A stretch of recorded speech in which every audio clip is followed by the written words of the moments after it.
We're continuing our conversation with the candidates here on AM Quincy. Next up, we want to introduce you to candidate for Ward 6 City Council, Christopher Chan, who stopped on by to tell us his story. Nice to meet you, Christopher. Nice to meet you, Joe. Yeah, appreciate the opportunity to learn about you and your candidacy and what you'd like folks in Ward 6 to know about you. So Great. why don't we start there? Who's Christopher Chan? Tell me a little bit about yourself. Sure. I mean, we can take the long story, the short story. Currently, right now, I'm an IT analyst who works in Newton. Okay. But I live in North Quincy Okay. right now. I used to live here I used to live in Germantown, then Wollaston, then North Quincy. I moved out when I was an adult, and I spent most of my adult life in Boston. And then I moved back recently, having been dating my now wife for a number of years. And yeah, we're living together and just trying to start a family, start a new life together. Sure. So where did you go to school, Christopher? Where did you learn your trade? Yeah, okay. So for high school, I went to Boston Latin School. Okay. And then I went to LaSalle University, which is in Philadelphia, for undergrad. And then pretty much I was just trying to look for a job ever since I got up. So I worked for the Census Bureau as my first job. Oh. Worked for the Decennial. I worked in the office as a clerk. I was a field rep for a number of years doing consumer surveys, collecting employment information, things like that. Worked a contract job a couple times, and then probably around the 2017, 2018 mark, I started to pivot.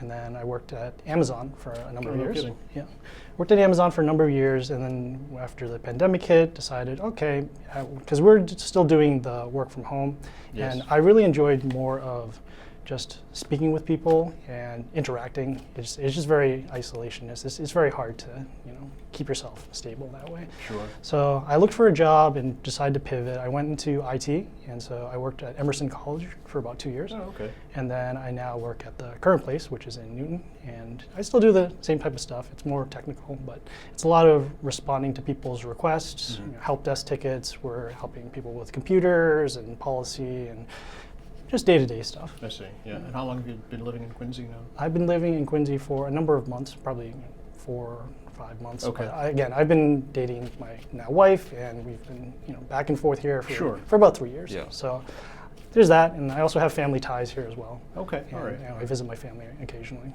So obviously you're first running an elective office now, right? Yes, Okay. that's correct. So why did you decide to do that? I decided to run because I had always been interested in trying to serve in government.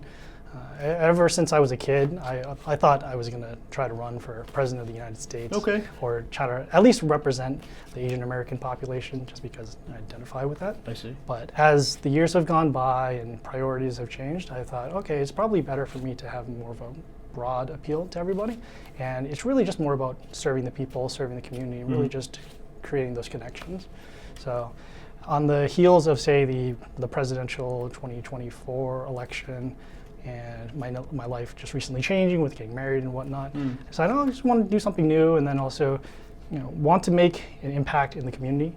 And so my wife's family lives here, part of my family lives here too.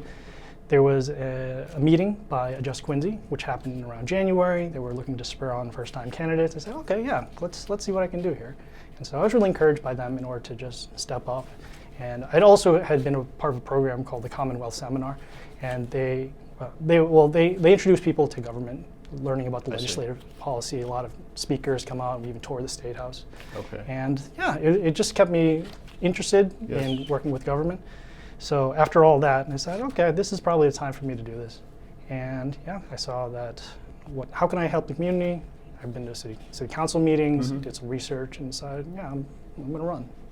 Okay. Yeah. And how's it been going so far? How's the campaign going for you? It's been pretty good. Yeah. We're having a lot of good conversation with people. Okay. We're learning more about the neighborhood, learning more about the nitty-gritty about the city budget and initiatives that the city wants to plan, and really hearing the concerns of people. And I like hearing the stories. Yeah. Yeah. And Ward 6 in particular, what are folks telling you that they're concerned about? Ward 6 people are telling me about not being fairly represented in Ward 6, that the representation is disproportionately in a few areas. On top of that as well, it's that the incumbent right now, Bill Harris, has been unresponsive in terms of just getting back to people. and just the lack of open communication and regular updates. I remember when I went to the city council website for the first time, there's a section, it said something about what's going on in your neighborhood, and the link that I clicked, it goes to a YouTube video that was in 2018. It was talking about the Big Y. The Big Y is not there anymore. And the issue there isn't relevant. I wish more of the things were updated and a little more accessible to people. Okay, so as a ward councilor, how would you improve that? How would you change that? How would you stay in touch with your constituents and keep them informed? Yeah, that's a good question. Yeah, I've currently right now, while doing the campaign, I've been letting people know that I'm accessible everywhere, basically. Got an email out there, got a phone number, website, Facebook, Discord, Reddit. If you say something on social media, you'll probably find me there. You're an IT guy, right? Yeah. So you're connected. Yeah, but I just like having the channels of open communication available, Okay. because if you just place stuff on, say, the city website, right? Not everyone's going to the city website, and everyone else uses different communication channels, so we should try to make the effort in order to reach out to people. Okay. What about in-person meetings, Chris? Do you think those are important as well? Oh yeah, Yeah. of course, yeah. Okay. You don't necessarily get to feel out people just by talking to them online, and you can kind of see how people tick, but it's just nice to have that one-on-one interaction, that personal touch. I would be up for meeting with people office hours, whether it's, let's say, the public library or an office, Okay. or even at their homes if needed. Really just open and willing to reach out to others. Okay. I'd also be willing to have things like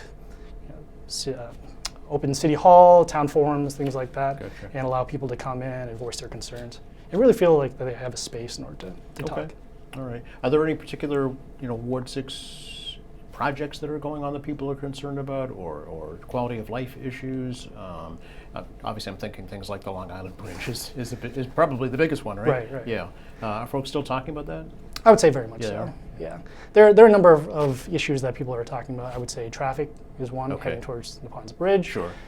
Squantum School being Sure. rebuilt. Yeah. I took a look at that. It's pretty cool. You know? It's good to have the renovations happen. I like the part where they're saying they're trying to make net zero energy. That's the plan. Very, yeah. very sustainable.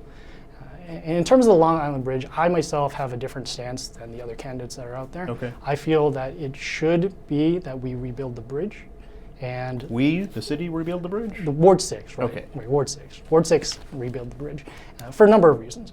Right?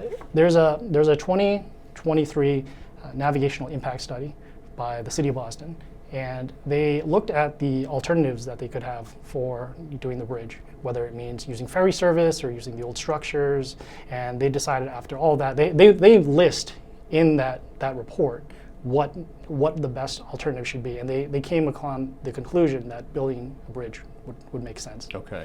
in order to service the people who need to work there, the staff, the people who need treatment, the number of people who need to go in and out of there as well. It would help as well in order to not use so many resources in order to keep fighting this fight, as well as that being able to collaborate with Boston and have a better use of resources. And then finally also to help society as a whole in order to help the folks who need help with substance abuse, homelessness, and other forms of mental health issues. Okay. What about the concerns about how it would impact traffic through North Quincy and Squantum? Yeah, I am aware of that. Sure. The traffic issue is going to be a thing that will need to be taken a look at. It's kind of tough already because Squantum is just kind of one way in, one way Sure. out. So that might need to be addressed as well. But for the most part, I think the traffic itself, although it is important, I think that we should weigh it more towards the greater benefit for our community.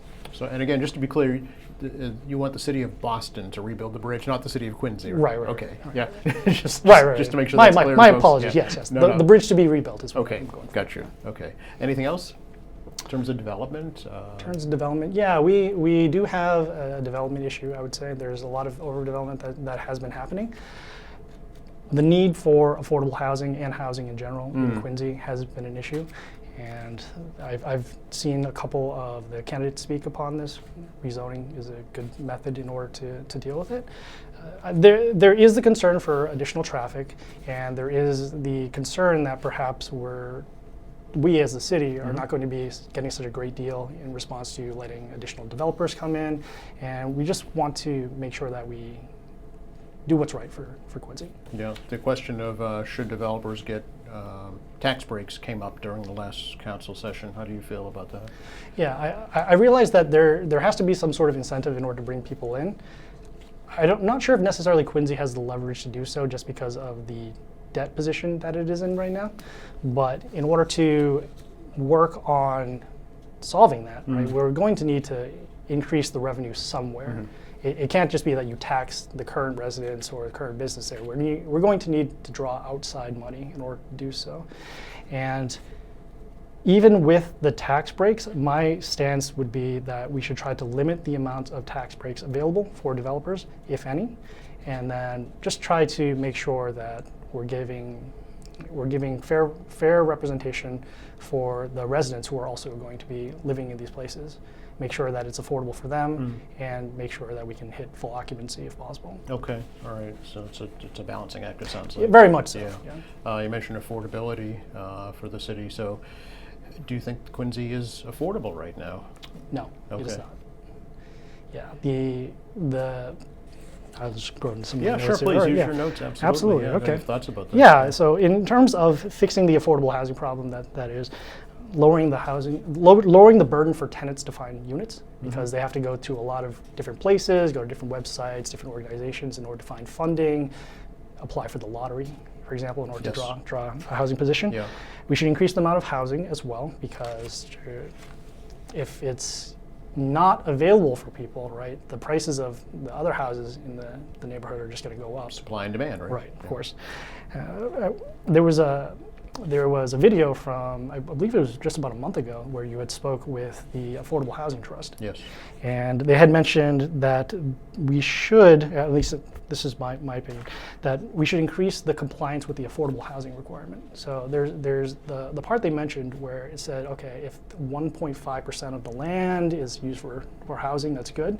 But I think we should go further than that. Okay. And we should try to adhere to the 10% or better. Okay. Even in the interview, he mentioned, oh, hey, we're doing better than 1.5%, but we're still below that 10%, and having those number of units would help in order to alleviate the housing Okay. burden. All right. Yeah. Just to be clear, so right now developers have the option of either meeting that threshold or paying into the Affordable Housing Trust Fund. Of course. Many of them choose the latter to pay into the trust fund rather than create affordable units within their developments right now. They have to meet a certain threshold. Yeah. Of course, yes. So you think that should be higher? I think it should be higher. Okay. Yeah, and I wouldn't want it to be where developers keep paying the fee in lieu of that. Right. Because you're just going to kick the can down the road. You're Okay. going to exacerbate the problem even further. Okay. I've also been asking candidates, Chris, about how they feel about a possibility of a residential property tax exemption. Have you thought about that? Do you have feelings about that? Yeah, in terms of the residential tax exemption, yeah, the exemptions and the abatements, they are good on a individual basis, but it is going to put pressure on the tax rate for the citizens, because if you're lowering it down, the money's going to come from somewhere. Right. And if you're trying to meet your financial obligations, then you're going to have to collect more money overall from people, or just put people at a higher tax rate. So again, I'm trying to emphasize that we do need to collect outside revenue, and as well as this, we should be looking to shift the tax burden from the residents to other parts of the revenue, whether it means commercial, industrial, or personal property. For comparison, in Boston, the percentage is around 44 for the residents, and in here in Quincy, it's around 75. Okay. So City of Quincy is pretty overly weighted towards collecting residential tax, and Okay. I'd like to shift it more towards Okay. businesses. All right. You mentioned the city's debt. Last report, it was like $1.5 billion. So are you concerned about that? Do you have thoughts about how to address that as a city councilor? Yeah, I do have thoughts about that. The budget itself it's.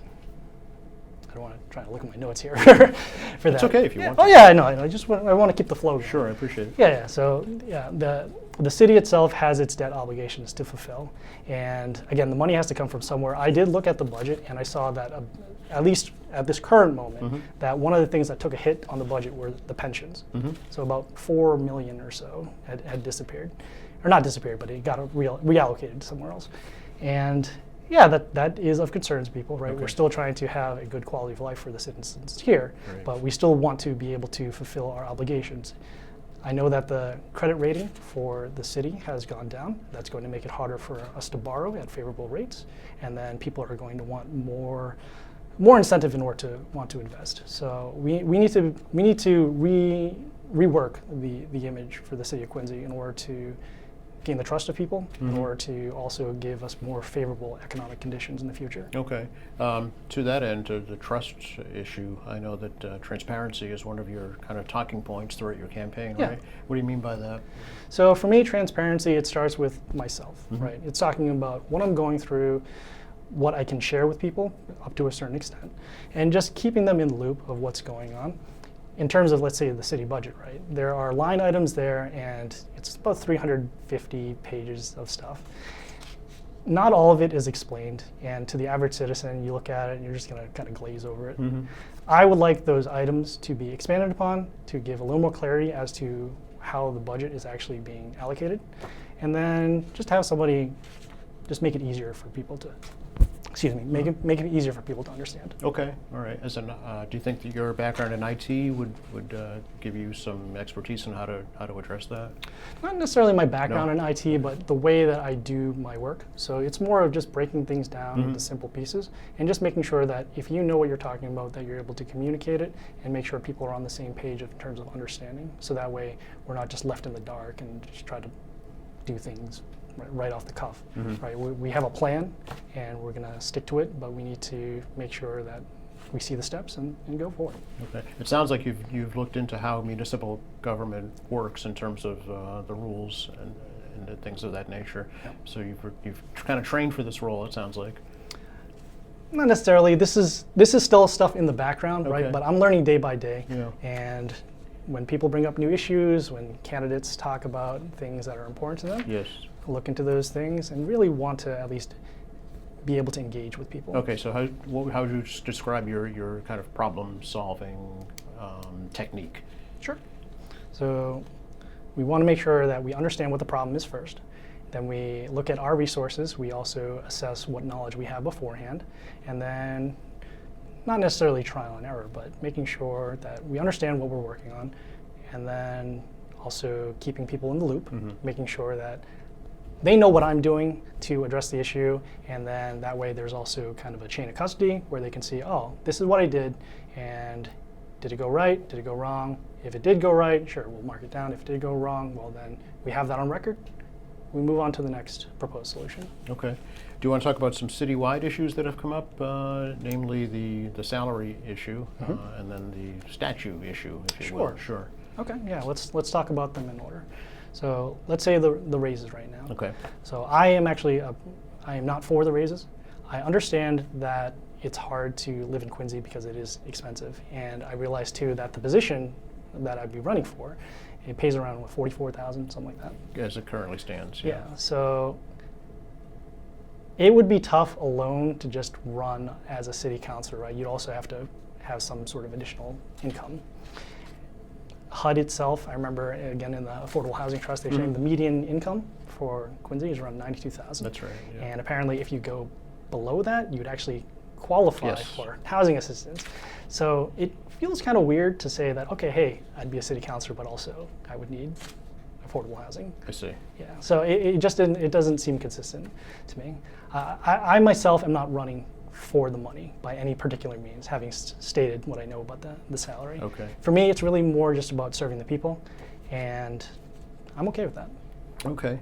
How do you feel about the process that went through for the raises to take place? You know, in terms of transparency, was it transparent enough? There was a consulting company that was brought in from outside the city to make recommendations, and then the votes were taken based on those. Was that a good process, do you think? I think the city council and the city did their part in order to come up with the best equitable solution for them. I would like to have seen more insight and public input Okay. on the matter. Consistently, city council has been doing a lot of things where they're just telling people of them, but the public doesn't really find out until much later, and that's a bad look to have. Okay. Statues, you want to talk about those as well? Yeah, statues. Sure. that's a big issue. Really? Are people saying that to you? Yeah, yeah. Okay. I mean, I'm checking out on social, Yeah. asking people about what they feel. It's a lot of money for something that has offended a lot of folks, and it's not great that the ACLU had to step in order to kind of litigate this and represent on people's behalf. We can be using the money for additional things. Other people have also saying we could have gone with a more modest way in order to celebrate the police officers. Mm-hmm. Okay, so you're against those. I am against the statutes, yes. Okay, all right. So going forward, Chris, what is your campaign strategy? I'll check my notes for this Okay, one. check your notes for that. Yes, we need a written strategy. Yeah. So you were very detailed. I will tell folks. You've got things broken down here by category and by topic, and you've obviously done a lot of research. Yeah. Is that typical of how you approach things? Yeah, it Yeah. is. Okay. And it also it makes sense in order to look into the things, particularly because I haven't really been around here so much. Right. But I would say that's kind of my advantage because that means I have to work a little more harder in order to catch up to speed. Not to say that that's an excuse or anything, but more the fact that we should all be looking to look into the issues. All right, so going forward, what is the game plan? Yeah. The game plan is to door knock, leverage public forums that are going to be upcoming, Okay. make myself available on social media, make more posts on social media to get more engagement with people. I have a meet and greet on Saturday, August 16th, 3 p.m. at our place at 45 Albion Road. And then I will also be at the Quarry August Moon Festival on Sunday, August 17th at 11 a.m. I'll have a table. I'm sharing it with a couple other folks, but come by, say hi. Okay. And, we'll just chat. Okay. Very good. Anything else you'd like to share with folks right now? Let's You see. mentioned you have a website, phone number. If you'd like to give those out, feel free. Yeah, Yep. okay, sure. Yeah, my website is christopherchan.org. Phone number, if you want to reach me, it is my personal cell phone, so just be It's aware. up to you. I'm okay with that. All right. 617-763-4178. I'll try to reach you as soon as I can. If not, please leave a message. Please be as detailed as possible so that I can help you. Okay. All right. Very good. Anything else right now? It's hot. It is so hot outside. I don't know how people are door knocking. It's crazy. Is this something you would do again if if not successful this time? We'll see. Okay. We'll see. I mean, I would like to kind of gauge how the results are. Okay. And then see how receptive people are to the ideas, and just hear more about the feedback, and then decide whether or not to pursue. Do you plan on getting involved with any kind of volunteer organizations or civic groups in the city? Yeah, I get the information from Adjust Quincy. Yes. Okay. I do talk with people from Quincy Votes, and I would like to be get involved rather with Quincy Cycles. Oh, Quinn Cycles. Yeah, Quincy Cycles. Okay. Yeah. I used to be a big bicyclist in Boston, Uh-huh. and I wish we had more of that infrastructure here, bike lanes, and just more accessibility for people instead of having to drive around Quincy. Okay. Yeah. Great. All right. Well, appreciate the opportunity to meet you and talk with you, Thanks, Joe. and we'll see you on the campaign trail. Awesome. All right. Thanks for watching us here at AM Quincy. I'm Joe Catalano, and we'll see you next time.